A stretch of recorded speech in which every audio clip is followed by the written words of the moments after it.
అయితే 1931, 32 round table కాన్ఫరెన్స్లు జరిగేటప్పుడు కాంగ్రెస్ తరఫున మహాత్మా గాంధీ ప్రాతినిధ్యం వహిస్తే ఈ డిప్రెషన్ క్లాసెస్ దళితుల తరఫున, వెనకబడ్డ తరగతుల తరఫున డాక్టర్ బాబాసాహెబ్ అంబేద్కర్ అక్కడ ప్రాతినిధ్యం వహించారు.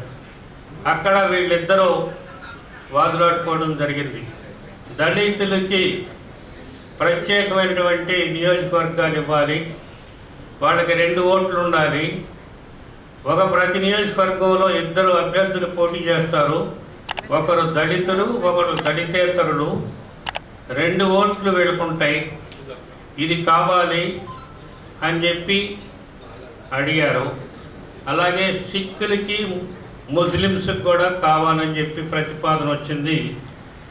అక్కడ కమ్యూనల్ ఎవార్ మెక్డొనాల్డ్ అని చెప్పి ప్రైమ్ మినిస్టర్ ఆఫ్ బ్రిటన్ ఆ రోజు దీన్ని ఒప్పుకొని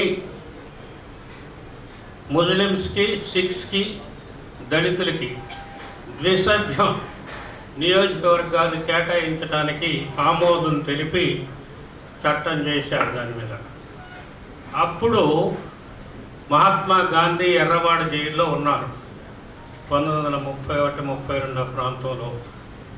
ఎర్రవాడ జైల్లో ఉండి ఆయన దళితులు హిందూ మతంలో ఉన్నటువంటి వారే, వాళ్ళని వేరు చేసి మనం ఎలా చూస్తాం, వారు ఇందులోనే ఉండాలి కాబట్టి వాళ్ళకి ప్రత్యేకమైన నియోజకవర్గాలు, ద్విసభ్య నియోజకవర్గాలు ఇవ్వటానికి నేను ఒప్పుకోను, హిందూ సమాజాన్ని చేల్చడానికి నేను ఒప్పుకోను అని చెప్పి ఆయన ఆమరణ నిరాహార దీక్ష